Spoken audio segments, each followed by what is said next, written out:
જય માતાજી મિત્રો, સુરેન્દ્રનગરથી હું જન્મરાજસિંહ પરમાર અને મારા મમ્મી પૂર્ણાબા પરમાર અમે બંને ફરી આપનું હાર્દિક સ્વાગત કરીએ છીએ અમારી ચેનલ દરબારી રસોઈમાં. મિત્રો, હાલ જ્યારે સાતમ આઠમ નજીક આવી રહી છે તેમજ આ આઈટમને જો તમે તમારા ઘરે બનાવશો તો તમે એને આરામથી 7 થી 8 દિવસ સુધી રાખીને ખાઈ શકશો તેવી એકદમ સરસ મજાની ક્રિસ્પી અને ફૂલેલી આઈટમ એટલે કે આપણે મિત્રો આજે બાજરીના હેલ્ધી વડા બનાવવાના છીએ. અને મિત્રો, જો તમે આ વડાને દહીં કે ચા સાથે ખાશો તો તેની લિજ્જત એક અલગ જ પ્રકારની આવશે. તો ચાલો મિત્રો, બાજરીના વડા બનાવવાની શરૂઆત કરીએ. તો મિત્રો, અહીંયા વડા બનાવવા માટે મેં લીલા ધાણા લીધા છે, ત્યારબાદ લીલી મેથી લીધી છે, ત્યારબાદ આદુ મરચા લસણ લીધા છે, ત્યારબાદ આ રીતે ઝીણો સમારેલો ગોળ લીધો છે, ત્યારબાદ અહીંયા માપમાં અંદાજે 1/4 કપ જેટલો મેં અહીંયા રવો લીધો છે, તેટલા જ માપનો એટલે કે 1/4 કપ જેટલો મેં અહીંયા ઘઉંનો લોટ લીધો છે અને માપમાં અંદાજે મેં 2 વાટકી જેટલો બાજરીનો લોટ લીધો છે. ત્યારબાદ મિત્રો મેં અહીંયા મોડું દહીં લીધું છે અને માપમાં 2 ટેબલ સ્પૂન જેટલું મેં અહીંયા તેલ લીધું છે.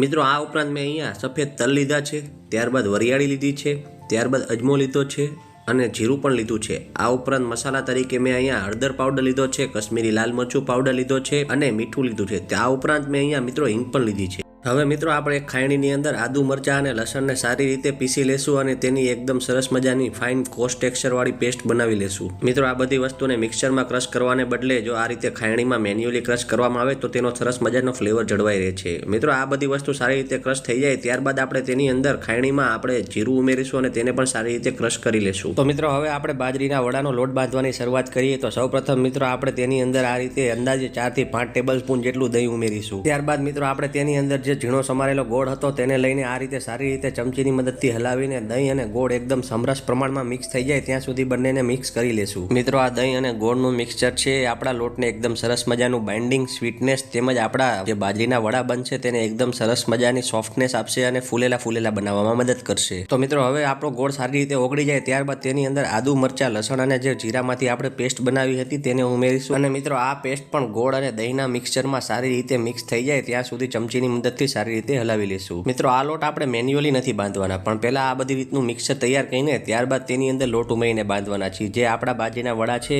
ટ્રેડિશનલ બાજરીના વડા કરતાં સરસ મજાના ફૂલેલા અને સોફ્ટ બનાવવામાં મદદ કરશે. ત્યારબાદ મિત્રો, આપણે લીલી મેથી લેશું અને તેને પણ સારી રીતે મિક્સ કરી લેશું. મિત્રો, અહીંયા તમારી પાસે જો લીલી મેથી ન હોય તો તમે તેની જગ્યાએ કસૂરી મેથી પણ ઉમેરી શકો છો. ત્યારબાદ મિત્રો, આપણે તેની અંદર ઝીણા સમારેલા ધાણા ઉમેરીશું અને તેને પણ સારી રીતે મિક્સ કરી લેશું. ત્યારબાદ મિત્રો, આપણે અજમાને ઉમેરીશું. અજમાને આ રીતે હાથની મદદથી મસળીને મિત્રો આપણે ઉમેરી દેવાનો છે. મિત્રો, આપણા બાજરીના વડામાં અજમો ઉમેરવાથી તેનો એકદમ સરસ મજાનો ફ્લેવર પણ આવશે અને આપણા બાજરીના વડા પચવામાં પણ એકદમ હળવા બનશે. ત્યારબાદ મિત્રો, આપણે અંદાજે 1 ટીસ્પૂન જેટલી હિંગ ઉમેરીશું. ત્યારબાદ મિત્રો, આપણે તેની અંદર અંદાજે 1 ટીસ્પૂન જેટલી વરિયાળી ઉમેરીશું. મિત્રો, અહીંયા વરિયાળી ઉમેરવાથી તમારા વડામાં એકદમ સરસ મજાનો ફ્લેવર આવશે. ત્યારબાદ મિત્રો, અહીંયા આપણે માપમાં અંદાજે 2 ટેબલ સ્પૂન જેટલા તલ પણ લીધેલા છે. મિત્રો, તલ અને વરિયાળી એ આપણા વડામાં એક ક્રંચ પ્રદાન કરશે તેમજ તેનો ટેસ્ટ પણ એકદમ સરસ મજાનો અલગ લેવલનો એન્હાન્સ કરી દેશે. મિત્રો, આપણા તલ અને વરિયાળી સારી રીતે મિક્સ થઈ જાય ત્યારબાદ તેની અંદર અંદાજે 1 ટીસ્પૂન જેટલો ગરમ મસાલો ઉમેરીશું.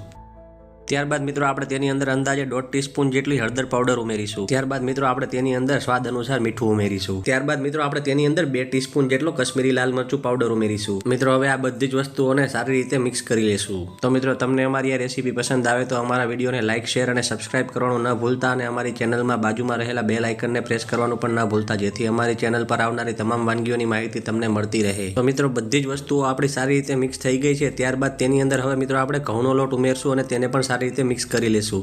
તો મિત્રો, આપણો ઘઉંનો લોટ આ બધી જ વસ્તુઓ સાથે સારી રીતે મિક્સ થઈ જાય ત્યારબાદ આપણે જે રવો લીધો હતો તેને પણ ઉમેરીશું. જો મિત્રો તમારી પાસે રવો અવેલેબલ ના હોય તો તેની જગ્યાએ તમે ઘઉંનો જાડો લોટ પણ વાપરી શકો છો. મિત્રો, ઘણા મિત્રોને પ્રશ્ન થતો હશે કે ઘઉંનો અને રવાનો લોટ કેમ લીધો છે. તો મિત્રો, બાજરીના લોટમાં બાઇન્ડિંગ હોતું નથી, જેના લીધે આપણે બાઇન્ડિંગ પ્રોવાઈડ કરવા માટે આપણે ઘઉંનો લોટ લીધો છે અને રવાનો લોટ ઉમેરવાથી આપણા વડા છે એ એકદમ સરસ મજાના ફૂલેલા અને ક્રિસ્પી બનશે, જેના માટે આપણે રવો લીધેલો છે. ત્યારબાદ મિત્રો, બંને લોટ સારી રીતે બધી વસ્તુઓમાં મિક્સ થઈ જાય ત્યારબાદ આપણે જે 2 ટેબલ સ્પૂન જેટલું તેલ લીધું હતું તેને પણ સારી રીતે ઉમેરીને મિક્સ કરી લેશું.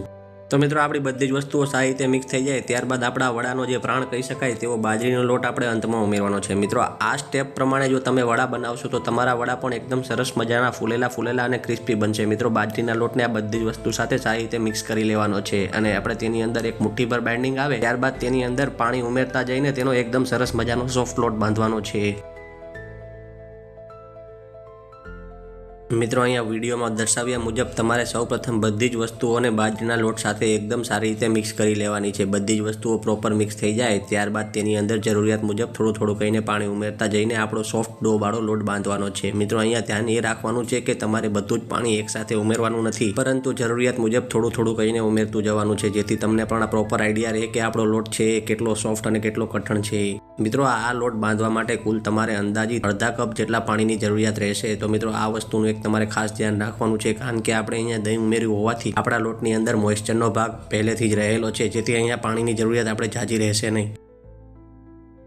તો મિત્રો તમે જોઈ શકો છો આપણો સરસ મજાનો બાજરીના વડા માટેનો લોટ બંધાઈને તૈયાર થઈ ગયો છે। તો મિત્રો આપણો લોટ આ રીતે બંધાઈને તૈયાર થઈ જાય ત્યારબાદ તેની ઉપર અંદાજે 1 થી 1.5 ટેબલસ્પૂન જેટલું તેલ ઉમેરીને આપણે તેને મોવણ દઈ દેવાનું છે અને તેને ફરીથી આપણે આ રીતે ગૂંથી લેવાનો છે।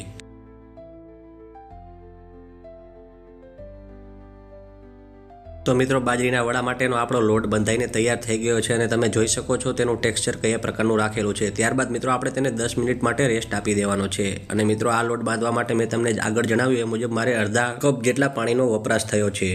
તો મિત્રો આપણે લોટને 10 મિનિટ રેસ્ટ આપ્યા બાદ હવે તેમાંથી આપણે નાના લુવા બનાવી લેશું અને તેની અંદરથી આપણે સરસ મજાના આપણા વડા માટેનો બેઝ બનાવી લેશું।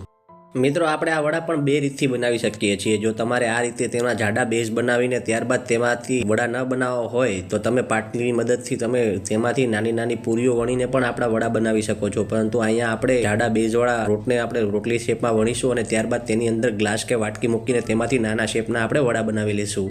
તો મિત્રો આપણે આ વડાના બેઝમાંથી આ રીતના રોટલીને આપણે વણી લેવાની છે અને મિત્રો અહીંયા મેં અટામણ દેવા માટે મેં આ ઘઉંના લોટનો ઉપયોગ કર્યો છે।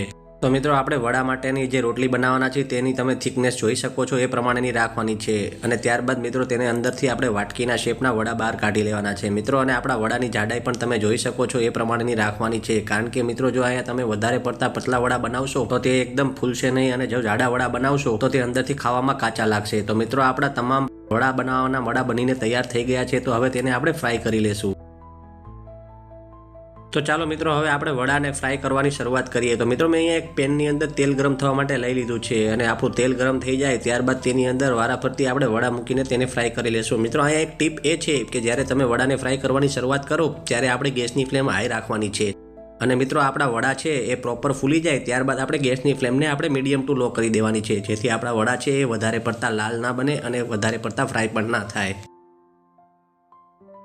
તો મિત્રો આપણા વડા ઉપર આપણે આ રીતે ગરમ તેલને આ રીતે પોર કરવાનું છે, જેથી આપણા વડા છે એકદમ સરસ મજાના ફૂલે। તો મિત્રો તમે જોઈ શકો છો એકદમ સરસ મજાના ક્રિસ્પી અને ફૂલેલા આપણા બાજરીના વડા ફ્રાય થઈ રહ્યા છે। તો મિત્રો આ એક પરફેક્ટ ટીપ અને પરફેક્ટ માપ છે। તમે જો આ પ્રમાણે તમે તમારા ઘરે બાજરીના વડા બનાવશો તો એ લાંબો સમય સુધી ખવાય તેવા તેમજ ક્રિસ્પી અને અંદરથી સોફ્ટ એવા સરસ મજાના બનીને તૈયાર થઈ જશે। તો મિત્રો તમે જોઈ શકો છો આપણા બાજરીના વડા એકદમ સરસ મજાના ફૂલીને તૈયાર થઈ ગયા છે। તો હવે આપણે તેને સર્વિંગ પ્લેટમાં લઈ લેશું। તો મિત્રો જો છે ને એકદમ સરસ મજાના જોતા જ મોંમાં પાણી આવી જાય તેવા સરસ મજાના ક્રિસ્પી અને સોફ્ટ આપણા બાજરીના વડા। તો મિત્રો તમને જો અમારો વિડીયો પસંદ આવે તો અમારી ચેનલને લાઇક, શેર અને સબસ્ક્રાઇબ કરવાનું ના જ ભૂલતા। અમારી વિડીયોને જોવા માટે તમારો ખૂબ આભાર। Thank you.